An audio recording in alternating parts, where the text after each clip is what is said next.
j'ai 34 ans.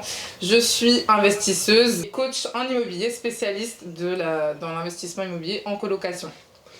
Est-ce que tu peux nous dire un petit peu ton parcours, ce que tu as fait déjà comme investissement, quels sont tes objectifs dans l'investissement immobilier, ce que tu veux faire sur du long terme? Ok, alors du coup mon parcours, donc j'ai démarré quand j'ai débuté les investissements immobiliers, j'y connaissais rien, j'étais infirmière de base, je suis infirmière. J'avais carrément même acheté ma résidence principale avant d'investir. Et suite à une séparation, j'ai revendu ma résidence principale vraiment pour faire bref. J'ai revendu, je voulais la racheter, finalement je l'ai revendue parce que je me suis rendu compte que c'était peut-être pas la meilleure chose à faire grâce à un livre que ma soeur m'a offert sur l'investissement immobilier. Et c'est vraiment ce qui m'a déclenché en fait la vision par rapport à l'investissement immobilier qui jusque-là était vraiment inconnue. C'est comme si j'avais des œillères et j'étais dans un monde parallèle en mode travail, maison, résidence principale, métro, boulot, dodo. Et en fait, dès que j'ai vu que c'était possible, en tout cas que ça existait, je me suis dit je revends ma résidence principale et je repars uniquement sur l'achat d'actifs, en fait, l'investissement immobilier. Et en fait, moi j'avais juste un objectif, c'était remplacer mon salaire par les rentes. Tout simplement, à l'époque, je gagnais 1800 € en tant qu'infirmière et j'étais même directrice de crèche sur mon dernier poste. 1800 € pour gérer une équipe de 22 personnes, etc. Je me disais, mais c'est vraiment mal payé, enfin pour moi, avec toute la responsabilité que j'avais. Et je me suis dit, là, j'ai découvert un moyen de faire de l'argent, donc l'immobilier.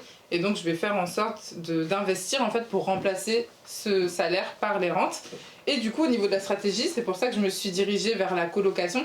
Parce que c'est ce qui permettait vraiment d'être à la fois stable en termes de gestion. Il n'y a pas trop de turnover, ça reste raisonnable. Ouais. On va dire il y a des turnovers une fois par an. Et à côté, avoir un maximum de cash flow. Et c'était vraiment l'objectif. Ok, c'est bien, on va pouvoir rebondir sur pas mal de sujets. Tu nous as parlé déjà d'un livre qui t'a fait découvrir un peu l'investissement IMO et qui t'a permis de te lancer. C'était quoi ce livre ? Alors le livre c'était Adieu patron de Romain Caillé. Du coup j'ai pu dire adieu à mon patron, donc c'est pour ça. En fait quand ma soeur elle me l'a offert, je me suis dit mais c'est quoi ce livre ? Est-ce que c'est quelque chose de réel ? Est-ce que c'est vrai en fait ce qu'il raconte dans le livre ? Parce qu'on a le livre entre les mains mais on ne sait pas si c'est concret et vrai. Mais du coup quand j'ai lu le livre j'ai vraiment décidé d'y croire et c'est ce qui a fait toute la différence, j'ai décidé d'y croire. Après je suis passée à l'action et aujourd'hui j'ai pu dire adieu à mon patron du coup. Mais en plus, ce qui est marrant, c'est que tu as un peu le même parcours que ma femme. Ma femme, elle était infirmière aussi. Ah oui. Maintenant, elle est sous-directrice de crèche. Okay. Et en fait, je trouve que c'est un travail un peu ingrat parce que vous faites beaucoup d'heures. Ouais. Vous êtes beaucoup sollicité. On a pu voir même pendant le Covid. Et au final, il n'y a pas tant de reconnaissance. Exactement. Alors que l'immobilier, c'est un peu un métier de l'ombre. Ouais. Les gens, ils voient pas ce que tu fais. Si tu n'en parles pas, si tu leur dis pas, ils peuvent pas savoir. Par contre, tu peux avoir une rémunération qui est supérieure à ce que tu peux gagner quand tu es dans le salariat. Alors après, moi ça me fait rigoler un petit peu, tu vas me donner ton avis là-dessus, mais c'est vrai que ça demande quand même beaucoup de travail, parce que les gens pensent que c'est des revenus passifs et que ça tombe comme ça, mais en fait derrière il y a quand même déjà au début trouver le bien, trouver le financement. On sait qu'aujourd'hui c'est super compliqué d'aller chercher un financement. Les gens pensent que ça se fait comme ça, mais une fois, comme tu le dis si bien, une fois que tu enchaînes 2, 3, 4 biens, c'est galère quand même pour pouvoir se faire financer aujourd'hui. Exactement. Une fois que tu t'es fait financer, il faut aller gérer les travaux, ou même si tu prends quelqu'un, en tout cas avoir une équipe en qui tu as confiance pour gérer les travaux. Et ça, c'est difficile. Je sais pas, toi, c'est toi qui t'occupes de ça ou tu le délègues ? En fait, j'ai vraiment tout fait moi-même. Dès lors que j'ai investi, je me suis dit, je fais tout. Vu que je travaillais à l'époque où j'ai démarré, j'ai commencé à faire en sorte de choisir une stratégie qui me permettait de quand même gérer. Parce que j'aime bien être au contrôle, de la situation et pouvoir vraiment gérer, comprendre ce qu'il faut faire, comment ça fonctionne, avant même de déléguer. Et comme j'aime bien dire, et comme on dit souvent, on n'est jamais mieux servi que par soi-même. Donc là, je gère vraiment tout. Et du coup, j'ai pu gérer mes travaux et vraiment tout de A à Z jusqu'à la mise en place des locataires. Donc aujourd'hui, j'ai la chance d'avoir pu me constituer une équipe fiable, efficace, du coup que je peux mettre aussi à disposition de mes clients aujourd'hui. Ouais, super. C'est important, tu l'as souligné, mais c'est important d'avoir une équipe, surtout une équipe de qualité, parce qu'aujourd'hui c'est très compliqué de faire confiance et de pouvoir avancer sereinement avec des gens, alors que ça soit le courtier, que ça soit l'agent IMO, que ça soit les personnes qui gèrent les travaux. Donc c'est vrai que c'est bien que tu parles de ça, parce que les travaux, c'est vrai que c'est un sujet compliqué à gérer, et c'est quelque chose qui est très difficile. Et quand vous n'avez pas les connaissances, ou vous n'avez pas les gens pour les faire, et au début ça peut être source de problèmes. Je sais pas la première fois que tu as fait des travaux si ça s'est bien passé tout de suite ou si au fur et à mesure tu as pu faire confiance parce que tu as vu que les gens travaillaient sérieusement et que tu as utilisé plusieurs équipes. ou si dès la première ça s'est bien passé? Bah, honnêtement, vu que c'était par recommandation, tu vois, j'avais rejoint des formations, etc., un réseau d'investisseurs immobiliers, j'ai pu être recommandé auprès d'un artisan qui était efficace et compétent. Et honnêtement, ça s'est bien passé. Bon, il y a eu quelques petits retards au niveau des travaux, mais dans l'ensemble, ça s'est très bien passé. Donc, j'ai pas eu de soucis majeurs ou d'abandon de chantier ou de choses qu'on peut entendre des fois sur des artisans qui sont pas forcément sérieux. Là, pour moi, j'ai pas eu de gros soucis particuliers, à part les surprises qu'on pouvait rencontrer, tu vois, sur le chantier. Par exemple, des murs, on voulait percer à un endroit, finalement, c'était vraiment des murs anciens avec du béton. Enfin, même pas porteurs, mais avec vraiment de la ferraille, du béton, ça a cassé les perceuses. Enfin, c'est des petits trucs comme ça qui ont retardé un peu le chantier, mais pas de grosses problématiques, non. Après, vous avez des sites que vous pouvez interroger quand vous faites des travaux et quand vous êtes pas, vous n'avez pas d'équipe encore. Vous pouvez interroger Infogreffe ou société.com qui vont vous permettre de voir depuis combien de temps la société est créée, le chiffre d'affaires qu'ils font, les statuts. Vous avez accès aux statuts, au cabis. Vous allez pouvoir voir le gérant, voir la fiabilité, en fait, s'il n'y a pas trop de turnover sur la société, s'il n'y a pas de changements qui viennent d'être opérés, et ça c'est important. Exactement. Parce que sur les travaux, vous pouvez vite vous tromper, notamment quand vous chiffrez les travaux, si vous n'avez pas l'habitude de les chiffrer, ça peut aller vite de faire des erreurs qui vous coûtent cher, parce que vous sollicitez un crédit auprès de la banque, donc quand vous sollicitez un prêt, vous allez demander un montant, je ne sais pas si c'est ce qui s'est passé sur tes premières journées, tout à fait, mais si vous chiffrez par exemple 30 000 euros de travaux et qu'au final vous en avez pour 50 000, vous allez vous retrouver à devoir payer avec vos fonds propres. Et ça, c'est pas ce qu'on veut. En tant qu'investisseur, c'est pas ce qu'on veut. Il vaut mieux avoir un budget qui est déjà inclus, où vous avez tout qui est inclus. Sinon, vous allez vous retrouver soit solliciter un prêt auprès de la banque. Aujourd'hui, comme on l'a dit, c'est galère, donc ça va être compliqué. Ou soit vous allez vous retrouver à devoir payer avec vos fonds propres. Et ça, c'est pas ce que vous voulez non plus, parce que vous allez vous démunir du cash, de la trésorerie que vous avez. Et aujourd'hui, c'est le nerf de la guerre un peu. Sans trésor, on peut rien faire. Donc, comme on l'a vu ensemble, si aujourd'hui tu n'as pas d'apport, c'est compliqué. Bien sûr que les banques font encore du 110%, mais c'est de plus en plus compliqué à aller chercher. Donc si vous n'avez pas de trésorerie, vous allez galérer. Donc les travaux, on l'a vu, c'est compliqué. Après, la gestion des locataires. Est-ce que toi, tu gères tes locataires? Comment tu fais? Bien sûr, en fait, en colocation, après quand on fait de la colocation, on a forcément plus de locataires qu'en location simple. C'est multiplié par le nombre de chambres qu'on va avoir. Donc aujourd'hui, oui, je gère vraiment les colocataires, de la diffusion de l'annonce jusqu'à la mise en place du locataire dans la colocation. Alors après, aujourd'hui, moi, avec l'expérience, puisque ça fait depuis 2018 que je fais de la colocation, donc j'arrive à bien sélectionner les locataires par affinité, les regrouper pour qu'ils puissent rester assez longtemps dans la colocation.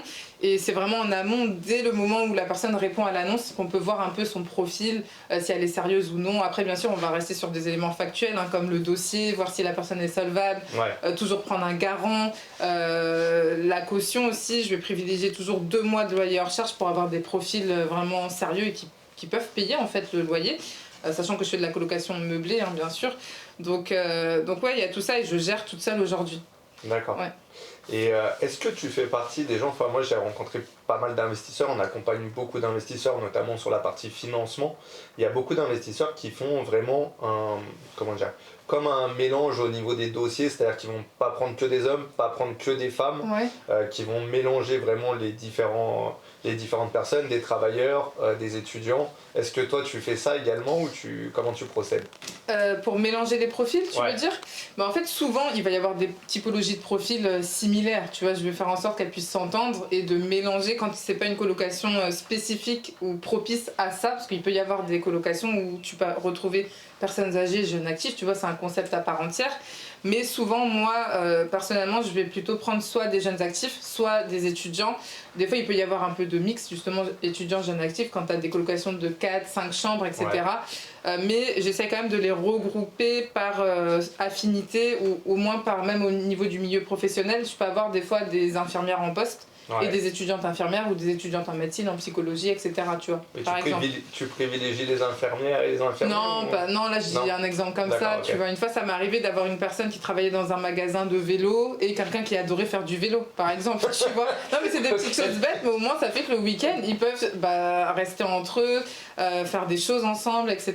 Tu vois. Ils parlent de vélo quoi. Ouais, enfin ils parlent de ce qu'ils aiment en fait. Mais souvent en plus je demande c'est quoi vos centres d'intérêt, qu'est-ce que vous aimez dans la vie, etc. Vraiment pour essayer de faire en sorte qu'ils puissent s'entendre tout simplement, ou au moins avoir des sujets de discussion pour pour qu'il se soit pérenne, en fait, qu'il reste le plus longtemps possible dans la location. D'accord, ok. Et est-ce que sur les profils que tu choisis, tu as beaucoup... Enfin, tu vas privilégier vraiment une cible, c'est-à-dire des jeunes actifs, ou tu peux prendre aussi des étudiants avec des cautions Ah, je prends aussi des étudiants avec des cautions. Hein. En fait, dès lors qu'il y a la caution, qui est solvable, hein, bien sûr, des fois ça peut être soit des étudiants qui sont en alternance, soit des étudiants vraiment en cours d'études.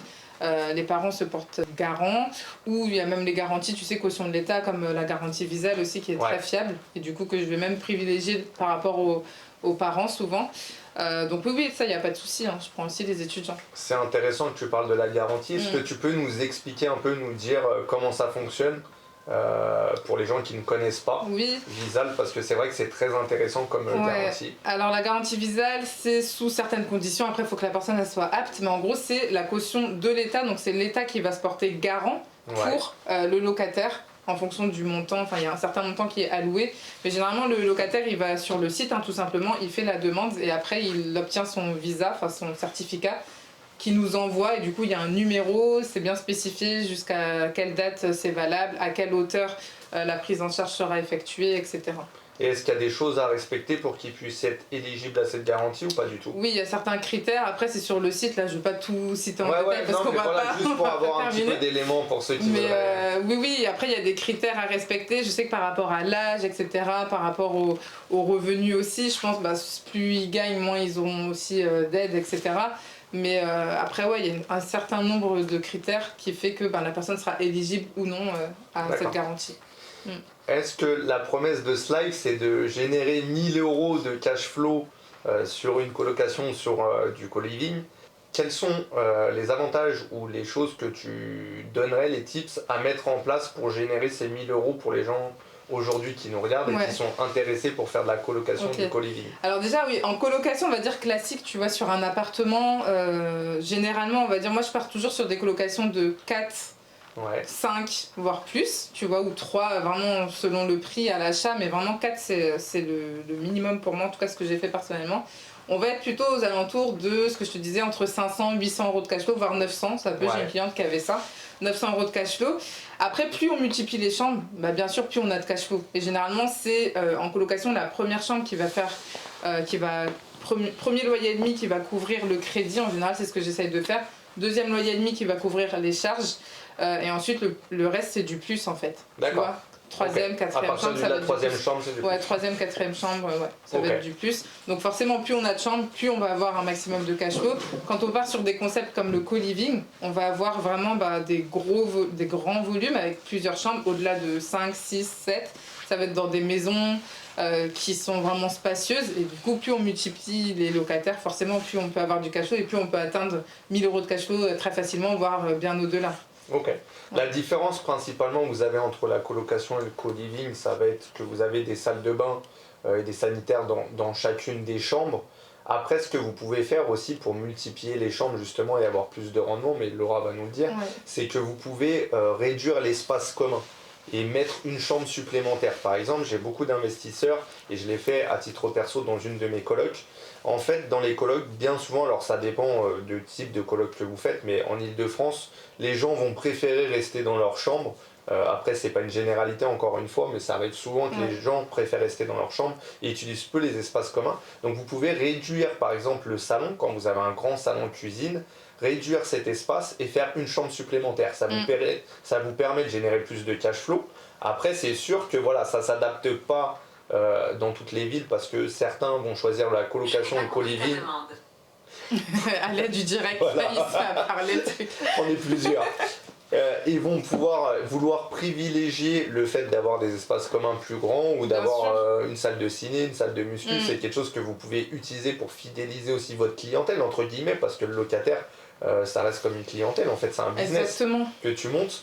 Mais c'est vrai que le fait d'avoir une chambre supplémentaire, ça va te générer plus de cash flow. Bien sûr. Alors déjà, pour rebondir sur ce que tu disais, en co-living, c'est pas forcément, c'est mieux, c'est sûr quand tu as une chambre avec une salle de bain privative, mais des fois il peut y avoir des co-living où c'est une chambre avec une salle de bain aussi pour deux, tu vois, c'est selon les espaces, en fait tu aménages comme bon te semble, mais ça va plutôt être l'aspect grand volume services en plus intégrés, par exemple une salle de sport, un espace partagé commun, un grand espace de travail, etc. Enfin vraiment un mode de vie en communauté, une grande cuisine vraiment pour qu'ils puissent se rassembler.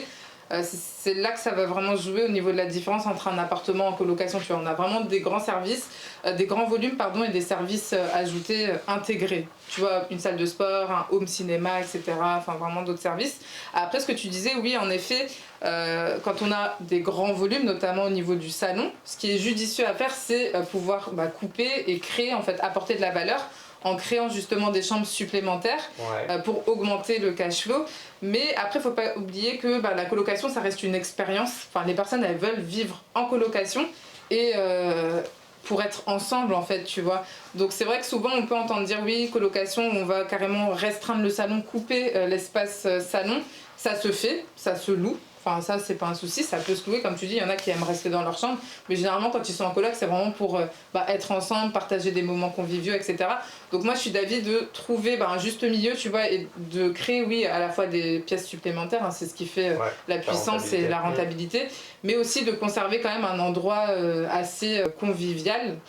Des endroits conviviaux, tu vois, si on est sur un co-living, pour que les locataires puissent se retrouver entre eux et restent longtemps. En fait, quand on n'a pas de salon, on peut remarquer, mais encore ça dépend, parce qu'il y en a qui vont rester plus ou moins longtemps, mais ils vont rester plus souvent, plus longtemps dans la colocation avec le salon, là où ils peuvent vraiment se poser, et ça va attirer aussi des jeunes actifs. Alors que quand il n'y a pas de salon, c'est plutôt de passage pour faire un stage de 6 mois, 1 an, enfin vraiment ça tourne un peu plus que quand il y a un salon. Et toi, qu'est-ce que tu fais dans tes colocs? Tu privilégies quoi? Tu privilégies, je vais y arriver, le fait d'avoir des grands espaces ou plus le fait d'avoir un maximum de chambres pour avoir plus de renta? Alors, un mix des deux. On va dire sur le premier bien, j'avais justement scindé le salon en deux et j'avais réduit. Donc j'ai carrément un espace cuisine et salon, tu vois, parce que le volume il était quand même assez conséquent pour faire les deux. Et après, j'ai vraiment gardé un vrai salon, tu vois, d'une superficie classique, on va dire supérieure à 10 mètres carrés, au moins pour qu'ils puissent se retrouver dedans, manger, etc. Et après, on est sur des plus grands volumes aussi, tu vois. D'accord. Et est-ce que t'as vraiment eu un problème, une galère sur une de tes colocs? C'était quoi le truc le plus dur auquel tu as été confronté qui t'a mis le plus la pression? Honnêtement, c'était même avant la mise en location. Enfin, là, quand tu me dis ça, c'est ce qui me vient. J'avais eu un souci. C'était pas avec les locataires, hein, c'était pendant les travaux. Alors, je sais pas si tu voulais une anecdote avec les locataires ou. Là, c'est vraiment en amont. Quand je débutais, c'était ma deuxième colocation et en fait j'étais au travail, tu vois, c'était un vendredi soir et ça souvent je le raconte à mes clients, tu vois, sur mes coachings. Mais en fait c'était un vendredi soir et je sortais du travail, donc j'étais partie rejoindre des amis sur Paris et vers 2h du matin je vois sur mon téléphone en fait un coup de téléphone d'une personne de la résidence à qui j'avais laissé mon numéro qui faisait partie du syndic. Tu vois, c'était une dame très gentille du coup, qui fait partie du syndic et je vois que son numéro il s'affiche à 2h du matin. Donc je dis mais c'est bizarre, j'étais avec mes amis, je dis mais c'est quoi ça, tu vois. Je réponds pas, je me dis bon peut-être qu'elle a fait une erreur. Je vois qu'elle insiste, elle insiste encore. Du coup, quand je vois que c'est le troisième appel, je dis bon, je prends mon téléphone et je m'isole pour la rappeler. Elle me dit Madame Prudent, désolée de vous déranger à cette heure-ci et tout. Je lui dis mais il n'y a pas de souci, j'étais pas couchée en fait, on était vendredi soir, tu vois. Donc du coup, je lui dis il n'y a pas de souci. Je lui dis mais qu'est-ce qui se passe? Elle me dit le voisin d'en dessous, parce que moi j'habitais au dernier, il y a un voisin en dessous, elle habite juste en dessous de ce voisin. Elle me dit le voisin en dessous, il m'a appelé, enfin il est venu frapper à ma porte pour me dire qu'il a reçu plein d'eau sur lui pendant qu'il dormait. Je dis mais c'est pas possible, moi dans mon bien il y a personne, enfin je veux dire là c'était en cours de travaux donc c'était les artisans qui étaient là la journée, le bien il est pas meublé etc, enfin il y a personne dedans et je lui dis mince c'est tout, elle me dit venez vite, venez tout de suite parce que du coup sinon on va défoncer votre porte. Je dis non défoncez pas ma porte s'il vous plaît. Mais j'arrive mais j'étais sur Paris tu vois, j'étais vraiment assez loin parce que j'ai investi souvent à 1h, 1h30 de chez moi. Là j'étais à Paris, j'avais pas mes clés donc ça veut dire qu'il fallait que je retourne chez moi, que je reparte. J'ai dit non, attendez, je vais trouver une solution, défoncez surtout pas ma porte. Par chance, tu vois, il y avait une personne qui gérait mon chantier, du coup, je l'appelle. Tu lui as envoyé un message. Mais il dormait, tu vois, c'était un père de famille, un vendredi soir, il dort, il est fatigué, tu vois, de sa semaine, 2h du matin en plus. Ouais, puis en plus, il coupe son téléphone. Bah oui, c'est ça, du coup, j'appelle, ça répond pas. Donc je dis, bon, il dort forcément. Je renvoie un message, enfin, j'appelle à plusieurs reprises, je lui envoie un message, je vois qu'il répond pas. J'envoie un texto après pour dire urgent, rappelle-moi. Je vois qu'il me rappelle, j'ai dit ouf, je suis sauvée, tu vois. Il m'a rappelé et je lui dis Ouais, je lui dis, est-ce que tu peux aller justement, sur le chantier, voir ce qui se passe. Et du coup, il me dit, ouais, j'y vais tout de suite, il n'y a pas de souci, j'y vais. Au final, il est parti voir. Et en fait, c'est les artisans qui avaient oublié de fermer un robinet. Et du coup, ça avait cumulé. Et bim, ça avait fait une fuite en dessous. Donc, c'était vraiment les artisans qui avaient oublié ça. Mais du coup, heureusement qu'il y est allé, mais ça avait inondé partout. J'avais changé le parquet, tout était clean, tout était inondé. Il m'a dit, ouais, ça se trouve, il faudra changer le parquet. J'ai dit, oh, non, surtout pas, c'est quoi cette galère, tu vois. Et au final, ils ont épongé, mais bon, pendant au moins 2 bonnes heures. C'est passé ? C'est passé, ils ont épongé, ils ont ouvert et c'est passé. J'ai dit heureusement. Et le voisin d'en dessous, du coup, je l'avais appelé le lendemain matin pour lui dire désolé, excusez-moi et tout. Et j'ai eu de la chance parce que d'habitude, il est pas là, c'est sa résidence secondaire. Ouais, non, mais d'habitude, il est jamais là, tu vois. Donc, heureusement qu'il était présent, parce que c'était vraiment sa résidence secondaire où il est jamais dedans. Par chance, il était là, parce que je me dis, s'il avait pas découvert ça, s'il avait pas alerté, ça aurait été beaucoup plus grave. Au final, il a dit, mais il n'y a pas de souci, je comprends. Il était super gentil, ça m'est déjà arrivé, etc. Donc, pas de problème. Il a pas voulu, parce que les artisans, ils avaient proposé de reprendre sa peinture, etc. Pour pas déclencher forcément leurs assurances, tu vois. Il a pas voulu, il a dit non mais c'est pas grave, enfin super gentil. Au final mon parquet il était clean, mais vraiment du coup l'anecdote pour dire c'est important de pouvoir avoir un contact sur place, en tout cas de laisser ses coordonnées sur place à une personne pour pouvoir être joignable en cas de difficulté comme celle-ci, tu vois. Ça m'est arrivé quand j'étais locataire, pareil. J'étais en train de dormir un soir, une goutte qui me tombe juste là. Je te jure, un truc de fou. Et en fait, ils avaient une inondation pareil au-dessus. Et du coup, ça avait fui chez moi. Mais ça, faut faire attention. Enfin, faut faire attention, vous pouvez pas prévoir. En fait, ça va être à l'artisan de faire attention avec les gars qui sont sur le chantier, de bien éteindre tout, mais ça peut arriver. Après, comme disait Laura, voilà, c'est important de prévenir déjà dans le bâtiment quand vous faites des travaux, surtout quand vous êtes en copro. Dites à l'artisan ou vous anticipez même, mettez une affiche pour dire que vous allez faire des travaux et qu'il va y avoir un peu de bruit, qu'il va y avoir peut-être un peu de dérangement, mais laissez votre numéro, ça évite les histoires et ça permet d'anticiper si vous avez des problèmes, parce que c'est vrai que gérer un chantier c'est compliqué et quand vous avez des histoires comme ça, ça vous met peut-être à dos les voisins. Et après, si vous voulez faire de la coloc, si vous voulez faire de la location courte durée, vous pouvez facilement attirer des problèmes. Donc faites attention de prévenir tout le monde et d'anticiper les problèmes que vous pouvez avoir. Est-ce que maintenant, en termes de location ou avec des locataires, tu as eu des histoires un petit peu qui sortent de l'ordinaire ou pas ? Pas vraiment. Franchement, à part une petite fuite aussi à un moment donné, un jour. Et il y avait un locataire qui était pas là, qui avait fait un problème. C'était pas sur le même appartement en plus, tu vois, mais une petite fuite un soir, pareil, tardivement, il m'appelle. Il y avait un des locataires qui était pas là, qui avait fermé à clé sa chambre, du coup, il craignait que l'eau elle soit passée en dessous. Après, c'était rien de grave non plus. Mais après, honnêtement, j'ai pas eu de grosses difficultés, sachant que moi, je vais prendre le bien, le rénover entièrement, et tu vois, quand il rentre dedans, c'est clean, il n'y a pas de soucis. Enfin, c'est comme neuf en fait, donc justement ça évite, c'est neuf, du coup ça évite d'avoir des problèmes. Après, des locataires, une petite difficulté que j'avais pu avoir, c'était un locataire qui voulait partir comme ça, il a pas compris qu'il fallait respecter le préavis de 1 mois. Il me dit en plein Covid, oui j'ai perdu mon travail, je peux plus, il faut que je parte. Je dis mais vous partez quand ? Demain, est-ce que vous pouvez me faire gratuité du mois de préavis ? Je dis mais attendez, mais moi aussi c'est le Covid en fait. Tu vois, je veux bien être gentil, mais après il joue sur la gentillesse, oui vous êtes sympa et tout, est-ce que vous pouvez éviter, là j'ai perdu mon travail, mais je pense que c'était même pas vrai, tu vois. Au final il a pas voulu régler sa mensualité, donc moi j'ai juste pris sur sa caution et puis voilà, normalement je lui ai bien dit c'est illégal de prendre sur la caution, moi je dois vous rendre la caution, vous devez me payer le loyer. Il avait pas envie de sortir, de payer. Donc au final, je lui ai pas rendu toute sa caution et ça s'est fini comme ça, mais c'était rien de grave en soi. Mais je veux dire, il y en a qui font un peu leur loi, tu vois. Bon, je pars du jour au lendemain. J'ai eu la même chose sur ça. J'ai une locataire, elle m'a dit alors que je refais toujours les apparts à neuf, elle me dit il y a un peu d'humidité dans l'appart, j'ai acheté un appareil pour un déshumidificateur, je le déduis du loyer. Comme ça tu déduis du loyer de l'appart, il est tout neuf, il y a les grilles d'aération, il y a tout. Tu déduis rien du loyer. Je dis si tu veux acheter un déshumidificateur tu l'achètes, mais c'est pas moi qui vais te le payer. Elle m'a dit si je le déduis des loyers, ok moi je te le déduis de ta caution. Et des fois il y en a qui font un petit peu. Il y en a ils font ce qu'ils veulent, donc il faut faire attention avec ça. De toute façon après c'est un échange, il faut avoir le feeling comme tu disais tout à l'heure quand tu mets les locataires en place. Moi aussi c'est beaucoup une question de feeling et tu peux pas te prémunir de tout ce qui peut arriver, c'est impossible.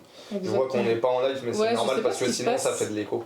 Ah sur le mien ? C'est que sur un téléphone. D'accord, ok. On peut le faire que sur un téléphone. Ok, bon, Du coup aujourd'hui sur la colocation t'as pas mal de comment dire, t'as pas mal de gens qui font de la coloc, donc il y a une grosse concurrence.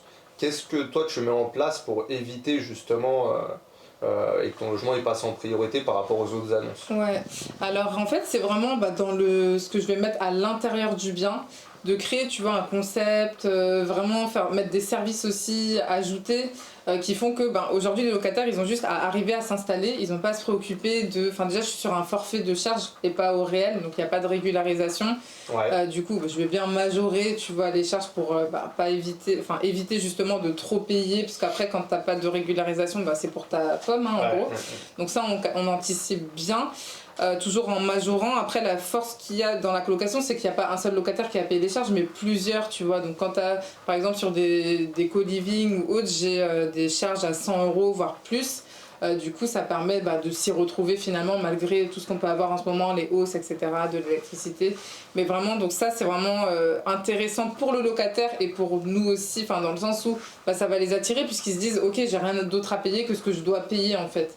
Donc prendre faire le forfait de charge. Juste là-dessus, quand tu fais un forfait de charge, quand tu mets 100 € par exemple de charge sur une coloc, est-ce que les gens ne sont pas trop réticents? Est-ce que ça fait pas beaucoup? Non, parce que là on est vraiment sur des gros volumes. Donc quand on voit qu'il y a la pompe à chaleur, l'électricité, l'entretien du jardin, etc., c'est vraiment les charges que j'ai comptabilisées, et sachant que c'est pas forcément 100 € qu'ils devraient réellement payer, mais plus, mais après on va moduler entre le loyer et les charges, tu vois. Mais non, ils sont pas réticents, puisque ils sont tous conscients, même aujourd'hui, que ça augmente. Et que là on n'est pas sur un petit appartement où tu peux avoir 60-80 € de charge, mais là on est vraiment sur une maison. Donc il y en a même qui m'ont dit que c'était pas cher. Assez... Ouais. C'est bien ça, tu peux les augmenter. Après je reste comment dire assez correct, voilà. Mais du coup oui c'est vrai qu'il y en a plein qui m'ont fait cette remarque là aussi. Et ensuite c'est les services que tu vas mettre dedans, comme une femme de ménage, comme l'assurance habitation qui va être prise en charge, etc. Vraiment je te dis ils ont juste à arriver à se poser. Et après c'est vraiment la déco, ce que tu vas mettre dans le bien, ça joue énormément parce que ça va attirer le locataire sur ton bien et pas sur un autre. Et après il y a vraiment aussi ce que les gens ils oublient, c'est le capital sympathie, tout simplement. Quand tu les as au téléphone, comment tu t'adresses à eux, comment tu es avec eux, si tu es carré tu vois, dans tes documents etc, mettre en place un règlement intérieur vraiment pour respecter les uns et les autres. Moi je leur fais comprendre à chaque fois, rien que pour tu vois par exemple quand il y a des fumeurs, je leur dis dites-moi juste, prévenez-moi si vous fumez, sachant que vous êtes quand même en colocation, donc on peut pas interdire à quelqu'un de fumer, tu vois. C'est comme dire on veut pas les gros, les animaux, les noirs. Non mais voilà, c'est pas possible, tu vois, de dire ça. Donc du coup on peut pas interdire, mais je dis quand même prévenez-moi, je vais toujours jouer sur la sécurité. Que des sportifs. Non. Honnêtement c'est vrai qu'après on va attirer des gens qui nous ressemblent finalement, parce que là dernièrement j'ai eu une personne qui est rentrée, elle fume mais pas trop, elle me dit mais moi je déteste fumer à l'intérieur, je vais toujours fumer à l'extérieur, vous inquiétez pas. Et souvent j'ai beaucoup de non-fumeurs, tu vois. Et c'est vrai qu'on va attirer vraiment des profils qui vont nous ressembler. C'est bizarre mais c'est comme ça, souvent c'est ce qui m'arrive. On peut boire du coup dans tes colocs ou pas? Mais j'ai vu qu'il y en a, moi je bois pas spécialement, tu vois, je suis pas une alcoolique. Non, ça c'est du iced tea, c'est pas de la bière. Ça a la même couleur mais voilà, c'est du thé. Mais non, moi je bois pas. Après oui, je vois des fois en passant, je vois il y a des bouteilles de bière, des choses comme ça. Après ils se regroupent souvent entre c'est le but aussi. Ouais voilà c'est ça. Donc après tant qu'ils font pas de dégradation dans le bien et tant qu'ils font pas de perturbation aussi au niveau des voisins, et ça c'est aussi par le règlement intérieur et par la caution que je vais prendre quand je prends 2 mois de loyer hors charge, ça va beaucoup plus les cadrer, les responsabiliser, puisqu'en fait en sortant ils veulent récupérer leur caution. Donc après il n'y a pas de souci, généralement il n'y a pas de problème. J'ai pas eu de dégradation majeure ni de soucis importants dans les colocs. Et le tout c'est vraiment ça, comme tu disais, pour se démarquer de la concurrence, c'est apporter vraiment des services et le contact aussi, le feeling. Ouais, c'est clair. C'est ce que je dis souvent. C'est de l'humain, carrément. C'est comme l'entrepreneuriat, on fait souvent la parallèle, mais c'est de l'entrepreneuriat. C'est de l'entrepreneuriat, il faut mettre une relation de confiance avec votre locataire. Comme je le disais la semaine dernière, pas hésiter à l'inviter au resto peut-être une fois par an, à lui offrir quelque chose, je sais pas, des places de concert, un petit cadeau, une bouteille de champagne, des chocolats, à Noël. Un locataire qui va rester, tu disais une coloc qui a pas mal de turnover, quelqu'un qui va rester 2 ans, 3 ans, pas hésiter à le gâter, lui faire un petit cadeau de temps en temps, c'est appréciable. Ouais, tout à fait. Voilà, nous on apprécie quand on fait ça, bah, c'est pareil, les gens c'est la même chose. Donc quelqu'un qui va rester aujourd'hui, qui paye son loyer, qui vous casse pas la tête, c'est important de le récompenser. Exactement. Est-ce que, on parlait d'entrepreneuriat, quelle similitude il pourrait y avoir entre l'investissement et l'entrepreneuriat, pardon, que ça soit niveau mindset, que ça soit niveau gestion, quel rapprochement tu pourrais faire? En fait, moi je dis de toute façon, dès lors qu'on investit en immobilier, c'est comme si c'est une entreprise en fait qu'on crée, tu vois. Donc c'est vraiment de l'entrepreneuriat parce que tu vas proposer des services, enfin un service à des clients qui sont les locataires. Donc pour moi, c'est comme si c'est de l'entrepreneuriat en fait, l'immobilier. Par tout ce que tu vas mettre en place, que tu vas apporter comme service, c'est comme si tu as une mini-entreprise. Hein. Moi, c'est vraiment comme ça que je le vois, sachant qu'en plus, en colocation, tu vas poser un cadre, il y a un bail qui est établi, tu as le règlement intérieur, etc. Donc, c'est pas comme s'ils rentrent et ils font ce qu'ils veulent, tu vois, c'est vraiment cadré. Après, moi, je suis quelqu'un de très cadré, tu vois, j'aime bien que tout soit carré. Donc, ouais, pour moi, c'est vraiment de l'entrepreneuriat, il n'y a pas de secret. Et c'est comme ça, justement, qu'on va attirer les locataires. Et là où certaines personnes, certains investisseurs vont louer à des prix moins chers, moi je vais réussir à louer à des prix beaucoup plus cher. Plus chers, ouais. Et c'est loué, tu vois. Donc, ouais. Pour moi, enfin que ce soit l'investissement et l'entrepreneuriat, tu me diras si tu es d'accord avec ça, mais c'est gérer des problèmes. Aujourd'hui, que tu sois investisseur ou entrepreneur, il y a toujours des problématiques, il y a toujours des galères à gérer. Et pour moi, les gens qui n'arrivent pas à gérer ça, ils ne peuvent pas être ni entrepreneurs ni investisseurs. Parce que c'est en résolvant des problèmes qu'on arrive justement à se différencier. On est beaucoup à vouloir faire des choses. Mais si tu n'es pas capable de gérer les emmerdes aujourd'hui, bah, tu auras beaucoup de mal à investir et à entreprendre. C'est pour ça que les gens qui me disent, j'ai eu encore une personne ce matin qui me disait qu'elle voulait se lancer dans l'immobilier parce que ça prend moins de temps que son boulot. Ça prend quand même du temps. Ça prend du temps. Il faut être conscient aujourd'hui que ça prend du temps. Ouais. Ça prend du temps de gérer les travaux, ça prend du temps de mettre en place des locataires, ça prend du temps de les gérer après au quotidien et de gérer son investissement, que ce soit la fiscalité, que ce soit les loyers. Oui. Tout ça, ça prend du temps. Donc il faut être capable aujourd'hui de gérer des problèmes quand on est investisseur, mais aussi quand on est entrepreneur. Tu as une société aujourd'hui. Est-ce que pour toi c'est la même chose ou c'est quand même quelque chose qui est plus difficile que l'autre? Par rapport à la société, pour accompagner les clients à investir. Non, par rapport à ta société. Non, c'est pareil. En fait, ça reste aussi des clients. Les clients que je peux accompagner, c'est aussi les accompagner au mieux. C'est comme, tu vois, ça va être similaire aux services que je propose dans la colocation. C'est vraiment proposer des prestations haut de gamme où ils sont satisfaits. Pareil, dans ma société, c'est satisfaire le client pour qu'il atteigne son objectif et qu'il devienne propriétaire d'un investissement en colocation, d'un investissement rentable, quoi. Ouais. Mais c'est similaire pour moi, hein, vraiment. Après, comme tu dis, il faut gérer les problèmes, mais aussi on peut anticiper l'apparition des problèmes, tu vois, en mettant en place justement un cadre, en rénovant un appartement tout entier, tu vois, tu vas limiter des pannes de chauffage quand tu as une chaudière interne ou autre.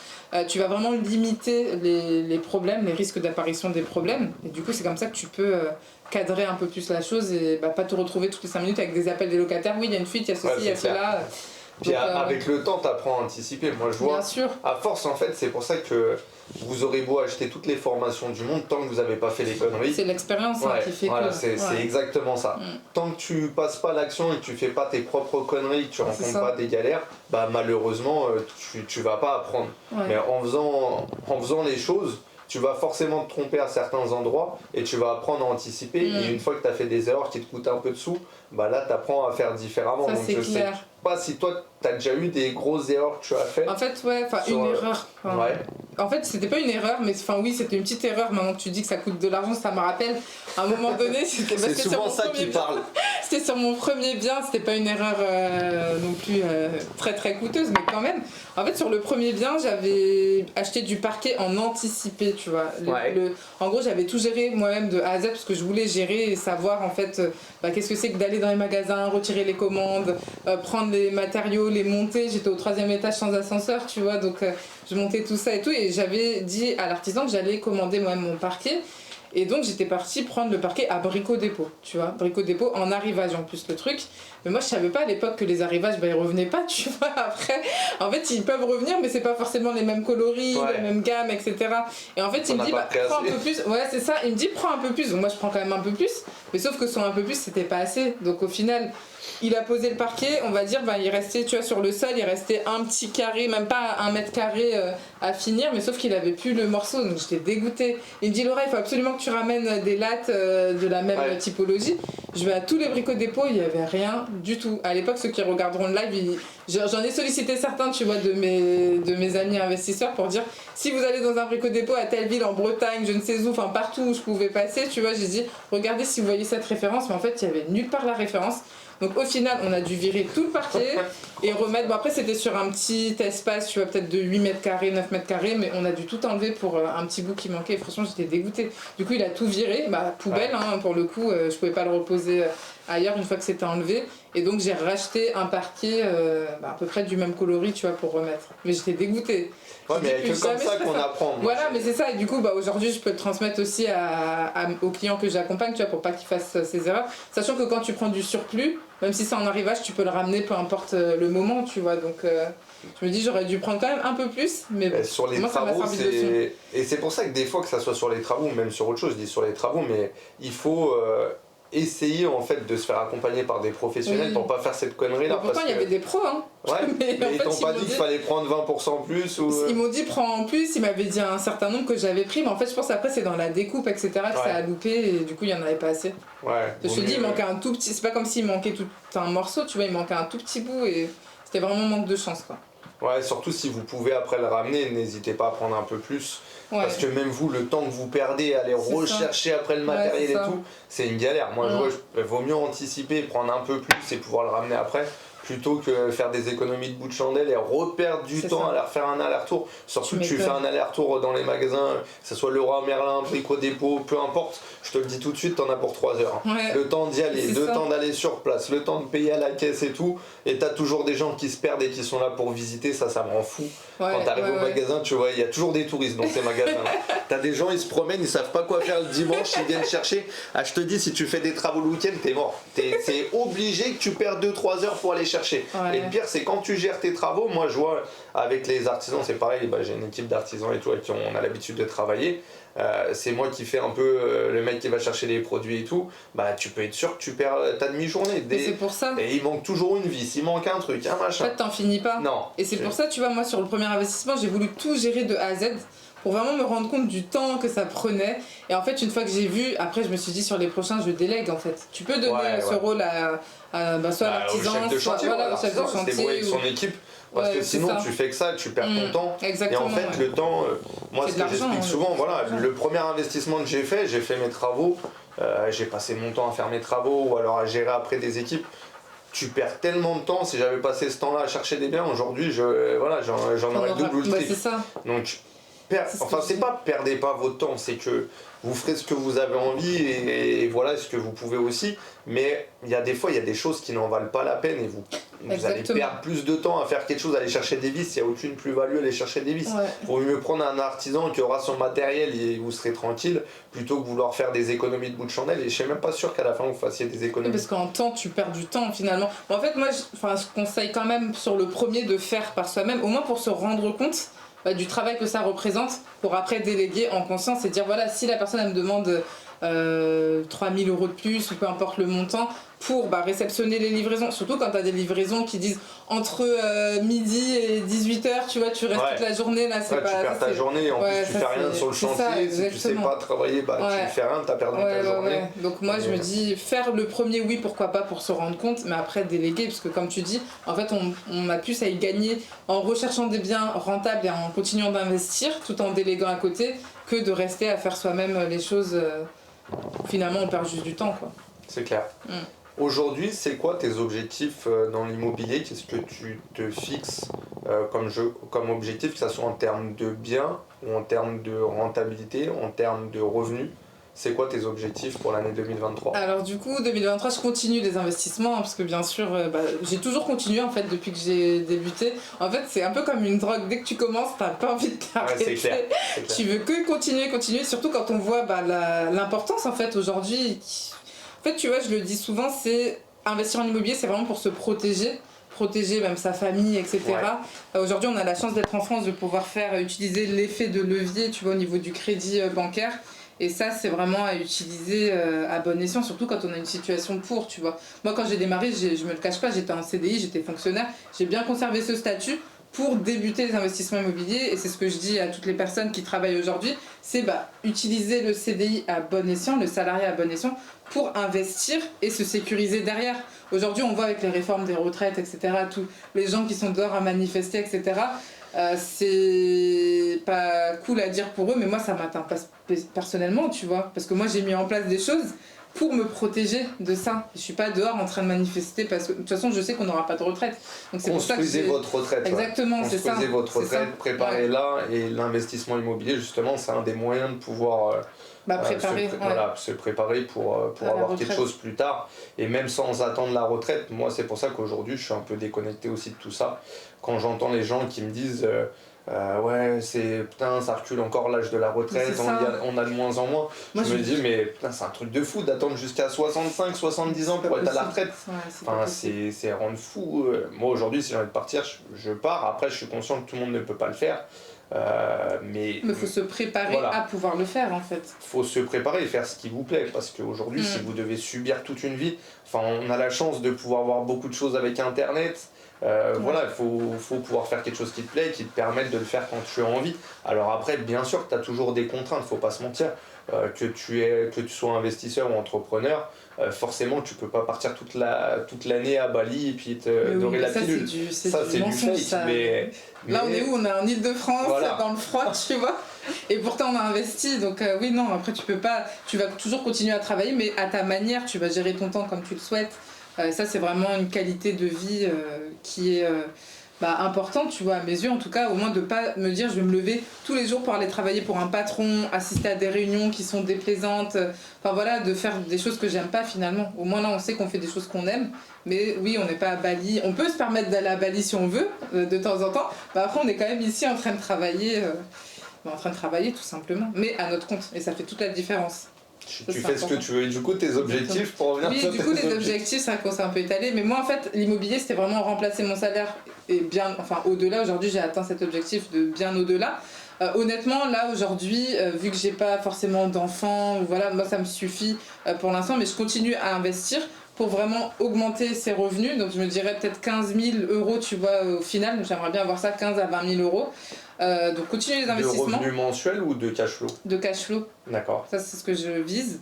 Et après c'est sans compter mes revenus à côté, tu vois, sur ma boîte ou autre, ça c'est vraiment de cash flow. Et au niveau du patrimoine, en fait en colocation, c'est ce qui est intéressant, c'est qu'on n'est pas forcément obligé de faire des gros investissements pour avoir un maximum de cash flow. Ouais. Donc moi j'ai des faibles montants, là je dois être à 1,5 million, tu vois, avec le dernier achat que j'ai fait d'encours en fait. D'accord. Donc j'aimerais bien être autour, mais après ça veut rien dire, tu vois, je me dis autour de peut-être 3 millions fini. J'ai pas forcément envie d'avoir 10 millions de parc immobilier. Je me dis c'est juste atteindre mon chiffre, 10-15 000 euros. Pour pouvoir être bien et au moins me prémunir si jamais en cas de difficulté. Je sais aujourd'hui, tu vois, les investissements que j'ai fait en 2017, si je les revends aujourd'hui, il y a déjà des plus-values énormes, tu vois, avec tout ce que ça a pris comme valeur. Le fait d'acheter toujours, comme je répète, dans l'ancien, d'apporter de la valeur, etc. J'ai des investissements que j'ai fait à 158 000 euros aujourd'hui qui valent 280 000, tu vois. Ça, c'est énorme. Oui, je me dis ça c'est vraiment, si demain il y a une difficulté ou autre, je peux revendre ou conserver, ça prendra que de la valeur, tu vois, ça va pas chuter du jour au lendemain malgré les crises, etc. Ce que je dis, l'immobilier c'est vraiment une valeur refuge. Ouais, c'est clair. Donc tant que tu fais bien les choses au départ, il n'y a pas de souci, ce sera rentable forcément. Et j'en profite pour faire une petite parenthèse, tu parlais d'1,5 million d'encours. Ouais. Aujourd'hui, on travaille de plus en plus nos partenariats sur la partie courtage, notamment avec des banques d'affaires. Donc pour les gens qu'on accompagne, il n'y a plus de limite. C'est-à-dire que vous n'avez pas de limite, on travaille beaucoup pour les investisseurs. Il y a des grosses difficultés aujourd'hui, c'est de plus en plus compliqué, comme on le disait, d'obtenir des prêts, notamment avec des banques de réseau. Donc on travaille de plus en plus avec des banques d'affaires Du coup, on est en train de développer de nouveaux partenariats et sachez que vous n'avez pas de limite. C'est-à-dire que vous pouvez cool, ça. emprunter sans limite. Il n'y a plus de délégation qui va à 1 million, 2 millions, 3 millions. Vous pouvez aller bien au-delà à partir du moment où vos investissements sont rentables. Ça, Donc, c'est comme le important. disait Laura, Important de le dire. sur de la colocation, sur de la division foncière, c'est ma spécialité, vous avez une très grosse rentabilité, du coup vous pouvez investir de façon massive. Donc ça c'est important. Donc toi tu nous parlais de 15 000 euros de cash flow, et en termes de biens, est-ce que tu as un nombre de biens que tu voudrais atteindre? Non, après j'ai pas spécialement en termes de biens, parce que je me dis sur un bien, là à l'heure actuelle ce que j'ai ça peut varier entre 580 et 1600 de cash flow, tu vois,